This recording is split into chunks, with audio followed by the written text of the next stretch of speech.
Hello friends, welcome to Diya's mini blog. আজকে আমি বানিয়ে নেব ভেজ ম্যাগি। তো 4 দিন ধরে জ্বর ছিল, জ্বরের মুখে কিছুই খেতে পারছিলাম না বন্ধুরা, কোনোটাই স্বাদ লাগছিল না। তো আমি এখানে আজকে ঝাল ঝাল করে ম্যাগি বানিয়ে নেব। তো ভেজ ম্যাগি বানানোর জন্য এখানে আমি আলু, গাজর, ফুলকপি, শসা, লঙ্কা কেটে নিয়েছি। তারপরে এটাকে আমি অল্প তেলে ফ্রাই করে নেব। তারপর এখানে স্বাদ মতো লবণ আর পরিমাণ মতো হলুদ দিয়ে ভালো মতো নাড়াচাড়া করে নেব। তারপরে এখানে সেদ্ধ করে রাখা ম্যাগিগুলোর ওপরে আমি সাদা তেল ছড়িয়ে দেবো, যাতে ম্যাগিগুলো ঝরঝরা থাকে।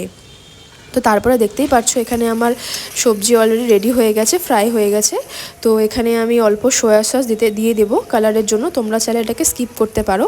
তো আমি অল্প গরম জল দিয়ে এটাকে 5 থেকে 10 মিনিটের মতো ভালো মতো সেদ্ধ করে নেব। তারপরে এখানে কেটে রাখা মশলাগুলো আমি দিয়ে দিলাম। তো তোমরা চাইলে অন্য মশলা ইউজ করতে পারো, আমি যেহেতু অন্য মশলা এখানে ইউজ করব না। তো তারপরে এখানে আমি সেদ্ধ করে রাখা ম্যাগিগুলো ভালো মতো দিয়ে নাড়াচাড়া করে নিলাম। নাড়াচাড়া করে নেওয়ার পরে ভালো মতো ড্রাই হয়ে গেল। তো আমার টেস্টি ঝাল ঝাল ম্যাগি রেডি হয়ে গেছে। তো তোমরা যারা যারা খেতে চাও তোমরা চট করে বানিয়ে নাও।